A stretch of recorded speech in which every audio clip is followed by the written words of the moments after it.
오늘 본문 말씀 요한복음 13장 1절부터 15절입니다. 끝까지 사랑하시니라 라는 제목으로 또 말씀 나누겠습니다.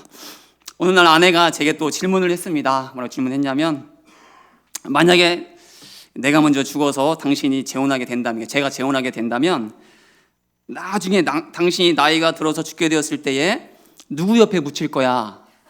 나야? 아니면 재혼할 그 여자야? 라는 질문을 저에게 했습니다. 이게 유행하는 질문인지 몰랐어요. 들었을 때 순간 이거는 그냥 질문이 아니라 나를 향한 테스트구나 라는 생각으로 이번에는 제대로 답을 해야 된다. 그래서 정신 똑바로 차리고 답을 했습니다. 제가 이렇게 답했습니다. 당연히 자기 옆에 묻혀야지, 무슨 말이야 라고 답을 했습니다. 이번에는 드디어 아내가 기대한 답을 제가 말했구나라는 생각에 혼자 흐뭇하고 있을 때 아내가 지나가는 말로 한마디 했습니다. 재혼은 하겠다는 거네. 이번에도 아내의 노림수에 나 걸려 들었습니다. 무슨 소리야, 재혼 안 할 거야 라는 게 정답입니다. 우리 남편분들 잘 기억해 주시면 좋을 것 같습니다. 도대체 우리 아내들은 왜 남편이 자기를 얼마나 사랑하는지를 늘 확인하고 싶어 하는 걸까요? 저희 아내만 그런 거죠? 당연히 사랑하니까 결혼했고, 또 사랑하니까 지금도 살고 있는 것 아니겠습니까? 또 가정을 위해서 그렇게 밤낮 열심히 일하고 있는 것 아니겠습니까? 그렇죠, 이현우 집사님? 네, 맞죠. 우리가 오히려 꼭 기억해야 하고 또 늘 확인해야 하는 것은 남편이 나를 얼마나 사랑하는지가 아니라, 또 다른 누군가가 나를 얼마나 아껴주는지가 아니라, 하나님께서 우리를 얼마나 사랑하시는가, 그 사랑의 크기가 얼마일까를 늘 묻고 또 확인해야 한다라는 사실입니다. 왜냐하면 남편의 사랑이 아내를 살게 하는 것이 아니라 오직 하나님의 사랑만이 아내뿐만 아니라 우리 모두를 살게 하기 때문이죠. 맞습니까? 그러니 더 이상 남편의 사랑을 확인하려 노력하지 마시고, 또 묻지도 마시고, 제발 테스트 좀 하지 마시고, 김혜민 전도사님, 오직 하나님의 사랑 안에 참 평안을 누리는 우리 아내분들, 우리 모두가 될 수 있길 온 마음 다해 축복합니다. 자, 그렇다면 우리가 던져야 할 질문, 늘 확인해야 하는 중요한 질문, 바로 우리 하나님은 우리를 얼마큼 사랑하실까요? 또 우리를 어떻게 사랑하실까요? 이 질문에 대해서 예수님께서 오늘 본문을 통해서 이렇게 말씀하시는데, 우리 1절 말씀을 다 함께 봉독하실 1절입니다. 시작.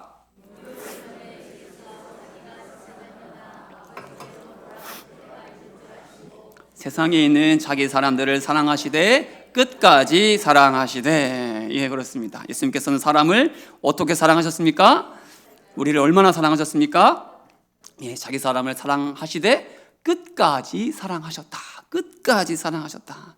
그리고 이를 단지 말로만 하신 것이 아니라 실제 행동을 통해 상징적으로 보여주셨는데, 그게 바로 4절과 5절입니다. 4절, 5절 다시 한번 봉독하시죠. 시작.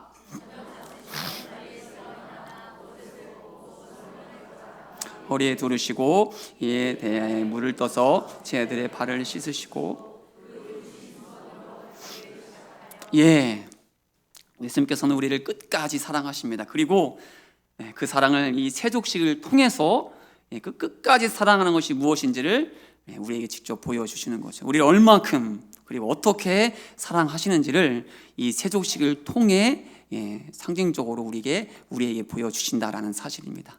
그렇다면 이 시간 예수님께서 행하신 이 세족식을 통해서 끝까지 사랑하는 것이 무엇인지, 그리고 그 안에 담긴 의미가 무엇인지 함께 살펴보도록 하겠습니다. 예수님께서 끝까지 사랑하신다라는 것에 담긴 의미가 무엇일까요? 첫째는 바로 끝까지는 사랑의 깊이를 말한다라는 사실입니다. 사랑의 깊이. 신학교에 입학한 지 얼마 지나지 않았을 때에 한 교수님께서 꼭 읽어보라고 추천해 준 책이 있었습니다. 바로 잊혀진 사람들의 마을이라는 제목의 책이었는데, 제가 책이 없어서 다시 제가 살려고 검색했는데 절판돼서 나오지 않는 그런 책이었습니다. 이 책은 평생을 나환자를 위해 살아오신, 그리고 지금도 어딘지도 모르는 곳에서 이 나환자를 섬기고 계신, 나환자가 뭔지 아시죠?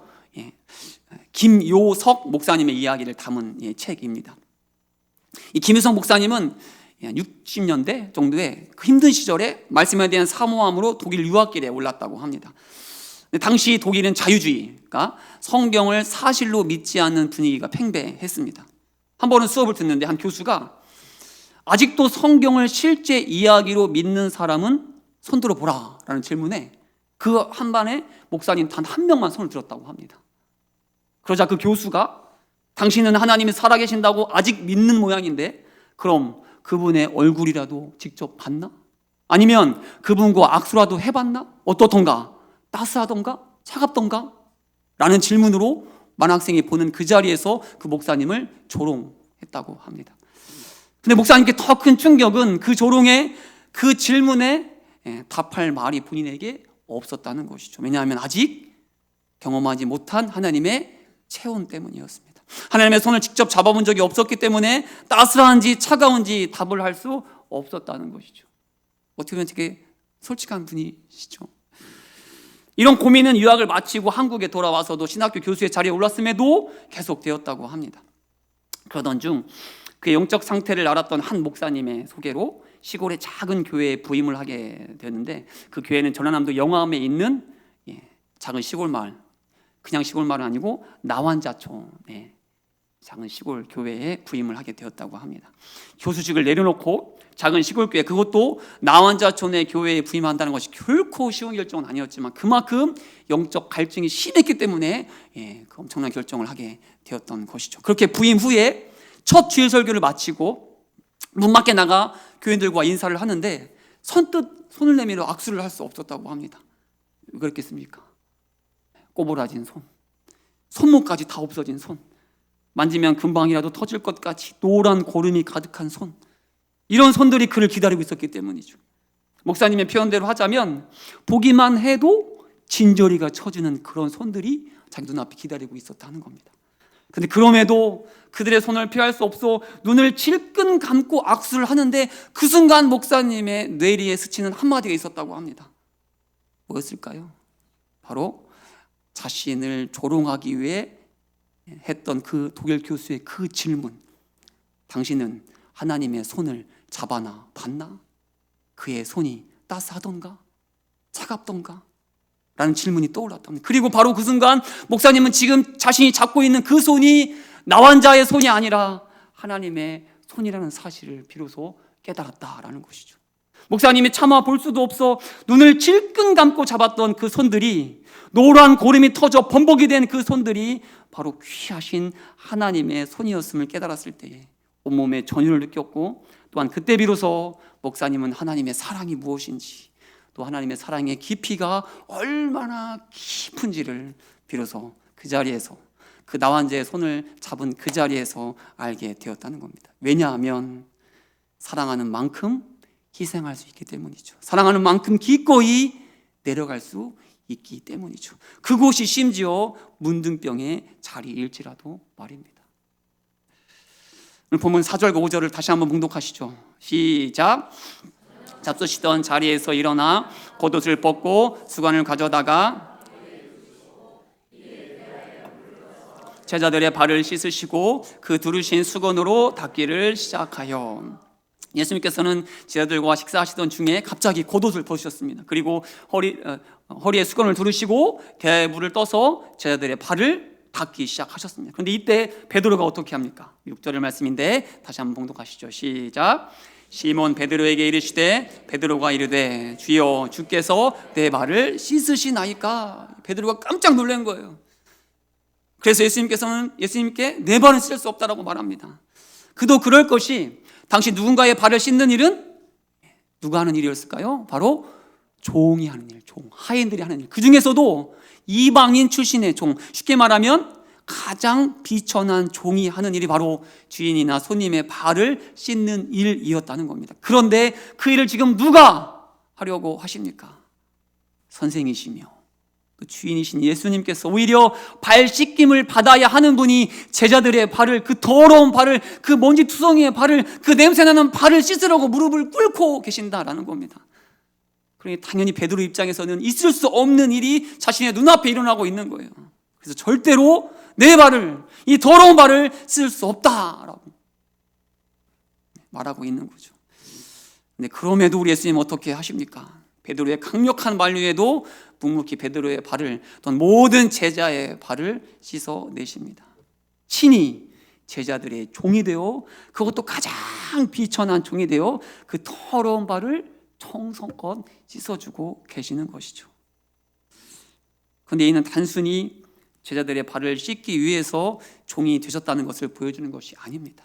또 예수님께서 얼마나 겸손하신지를, 또 얼마나 섬김의 정신이 투철하신지를 나타내시려는 것도 아니라는 겁니다. 빌립보서 2장 6절부터 8절 말씀을 보면 예수님께서 왜 종이 되셨는지를 전하는데, 다 함께 공독하시죠. 시작.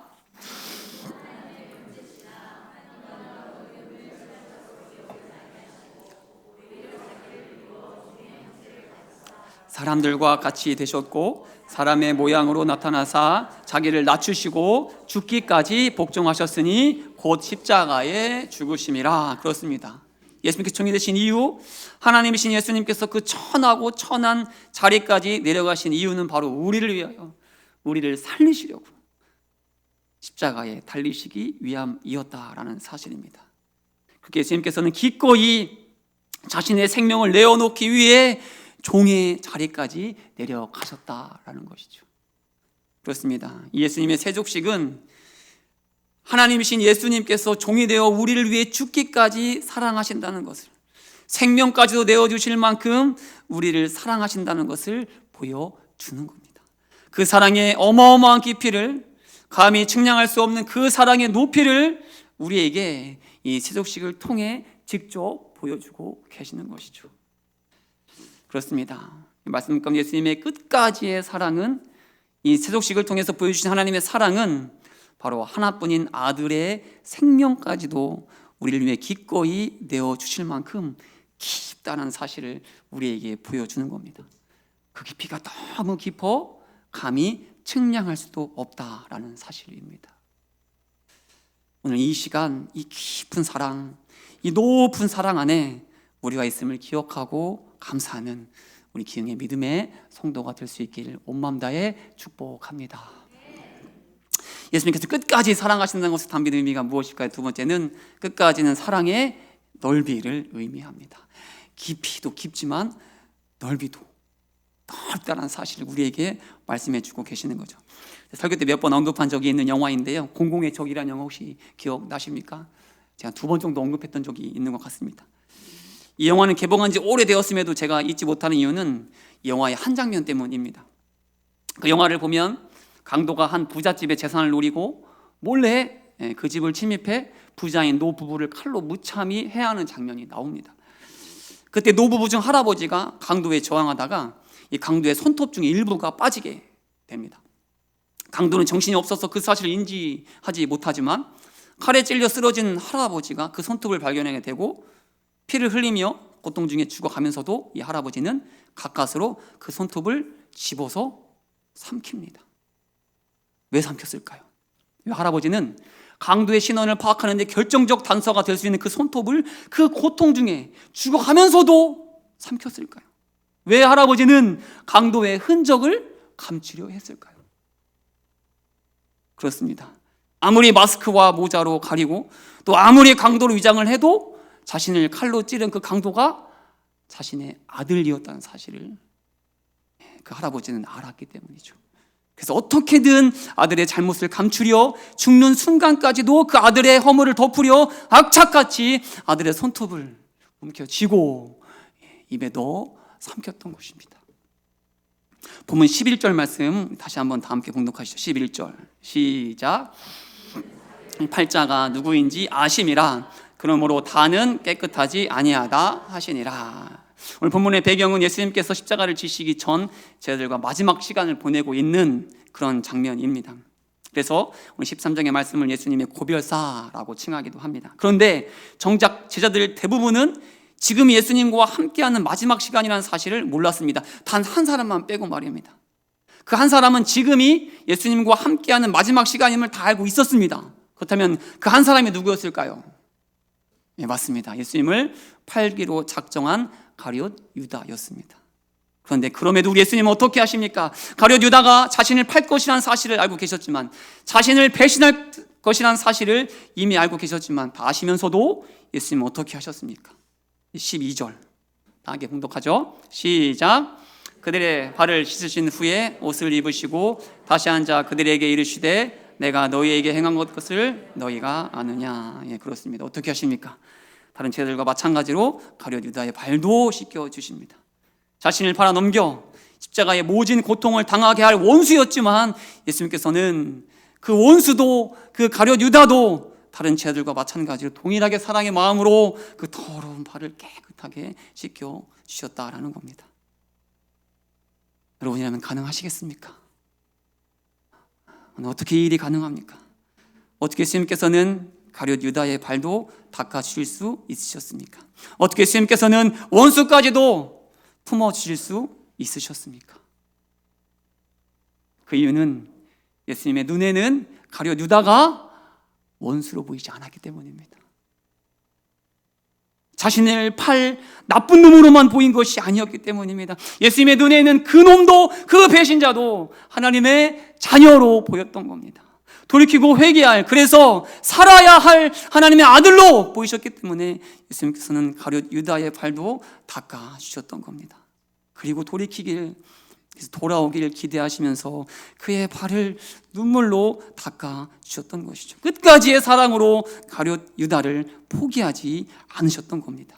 마치 끝까지 아들의 죄를, 아들의 허물을 덮어주려 아들의 손톱을 삼킨 아버지처럼 예수님께서도 끝까지 가룟 유다의 허물을 감싸주려 덮어주려 사랑의 마음으로 그 발을 씻겨내셨다라는 사실입니다.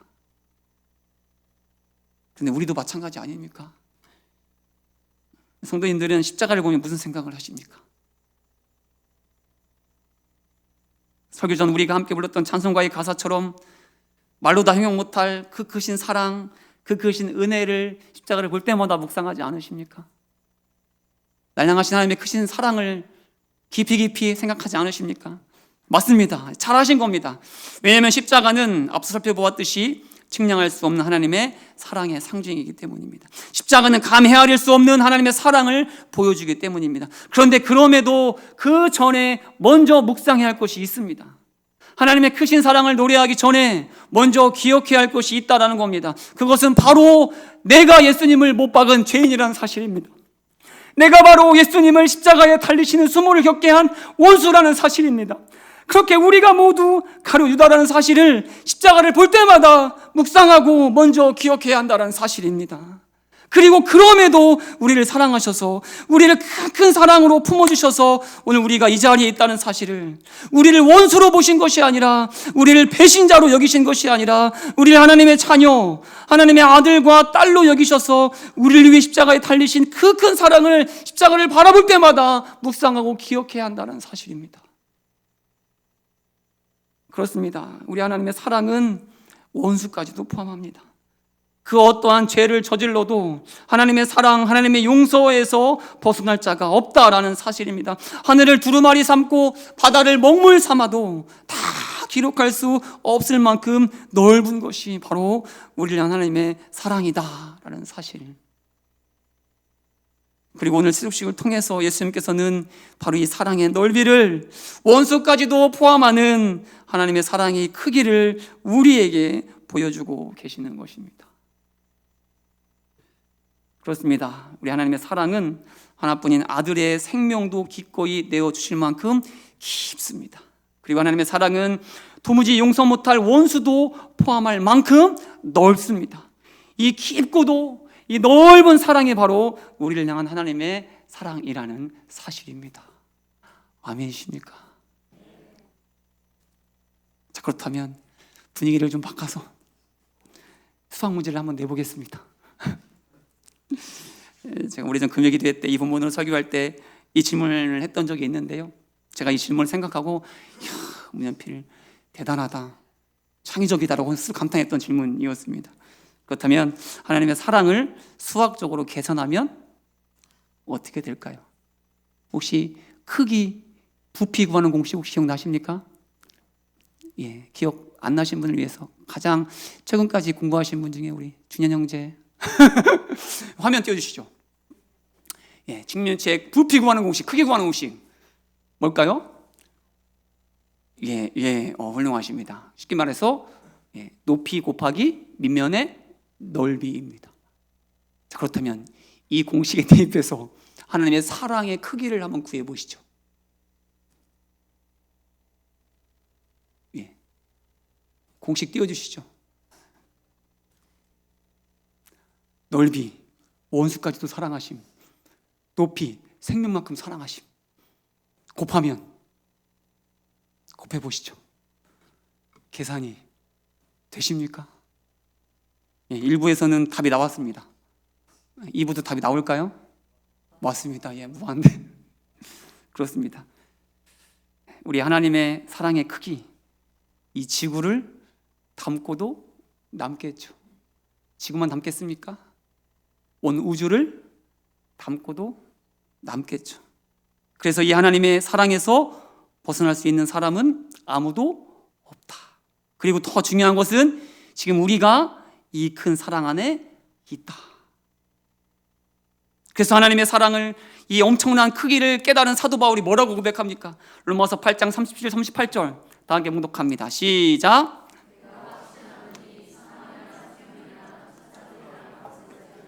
현재의 일이나 장래의 일이나 능력이나 높음이나 깊음이나 다른 어떤 피조물이라도 우리를 우리 주 그리스도 예수 안에 있는 하나님의 사랑에서 끊을 수 없으리라. 아멘이십니까? 아멘이십니까? 그 어떤 것도 하나님의 사랑에서 끊을 수 없다는 사실, 그리고 그 누구도 하나님의 사랑에서 벗어날 수 없다는 이 놀라운 사실을 믿으십니까? 그렇다면, 이 사랑을 누리고 있다면, 이 큰 사랑 안에 우리가 있다면 이제 우리가 해야 할 일은 무엇이겠습니까? 우리가 어떻게 해야 합니까? 오늘 예수님께서 이 놀라운 사랑을 제자들에게, 그리고 오늘 우리에게 보여주시려고 친히 무릎을 꿇고 그 더러운 제자들의 발을, 그리고 우리의 발을 닦아주셨다면, 아니 우리를 위해 기꺼이 십자가를 지셨다면 이제 우리가 해야 할 일은 무엇이겠습니까? 몇 번 설교 때 소개했던 책 중에 25 미친 나눔으로 세상을 바꾸다는 책이 있습니다. 주변 사람들은 이 책의 제목처럼 이 청년의 미친 나눔을 보면서 칭찬도 많이 했지만 반대로 걱정도 많이 했다고 합니다. 앞뒤 재지 않고 주변에 힘든 사람들에게 가진 모든 것을 다 퍼주는 그의 삶을 걱정한 겁니다. 그렇게 막 퍼주고 나면 도대체 너는 뭐 먹고 살 거냐? 이제 겨우 25인데 어떻게 하려고 그러냐라고 걱정을 많이 한 겁니다. 근데 그럴 때마다 이 청년들 한결같이 이렇게 답했다고 합니다. 먼저 하나님께서 다 퍼주셨는데, 생명도 아끼지 않고 나를 위해 다 주셨는데 제가 무엇을 아낄 수가 있겠습니까? 어떻습니까? 우리를 부끄럽게 하는 젊은이의 고백 아닙니까? 우리의 지나온 삶을 돌아보게 하는 청년의 고백이 아닙니까? 이 청년이 아낌없이 받았다는 하나님의 사랑을 우리도 받지 않았습니까? 이미 앞서 그 사랑 안에 있다고, 그 큰 사랑으로 이 자리에 서 있다고 다들 아멘으로 고백하지 않으셨습니까? 그렇다면 지금 우리는 어떻습니까? 이 젊은이처럼 미침 나눔, 미침 섬김의 삶을 살고 있습니까? 먼저 다 퍼주신 하나님처럼 우리도 다 퍼주는 삶을 살아내고 계십니까? 물론 저도 이 청년처럼 살지는 못합니다. 그리고 이 청년처럼 우리도 다 퍼주는 말도 아닙니다. 우리도 다 이 청년처럼 살아야 한다는 것도 아닙니다. 하지만 그럼에도 이 청년의 삶을 통해, 이 젊은이의 고백을 통해 깨달아야 하는 것은, 꼭 기억해야 할 것은 하나님의 사랑을 받은 것으로 전부가 아니라는 사실입니다. 죄인된 내가, 원수였던 내가 그 큰 사랑으로 구원받았으니 감사하다, 그러니 하나님 땡큐, 이걸로 끝나면 안 된다라는 사실이죠. 1만 달란트 탕감을 받고서도 겨우 100데나리온 빚진 자를 용서하지 못하고 빨리 갚아내려고 다그치는 그 악한 종의 모습처럼 살아서는 안 된다라는 사실입니다. 그래서 오늘 본문 속에서도 예수님께서는 이렇게 말씀하시는 거죠. 15절 말씀을 다 함께 묵독합니다. 시작. 내가 너희에게 행한 것 같이 너희도 행하게 하려 본을 보였노라. 예수님의 말씀에 아멘으로 순종하여 우리를 향한 하나님의 큰 사랑, 지구도 품고도 우주도 품고도 남을 큰 사랑을 내가 받았으니, 내가 누렸으니 이제 우리도 이 사랑을, 이 큰 사랑을 온 세상에 전하는 우리 기흥의 믿음의 성도가 될 수 있길 온마음 다해 축복합니다. 그 사랑을 전하기 위해 예수님을 닮아가는, 본을 보신 예수님을 따라가는, 그렇게 서로 사랑하는, 끝까지 사랑하는, 서로의 발을 닦기 위해 기꺼이 내가 먼저 낮아지는, 기꺼이 내가 먼저 무릎을 꿇을 수 있는 그렇게 작은 예수로서의 삶을 살아내는 우리 기흥의 믿음의 성도가 될 수 있기를 다시 한번 간절히 기대하며 기도하며 축복합니다. 기도하시겠습니다.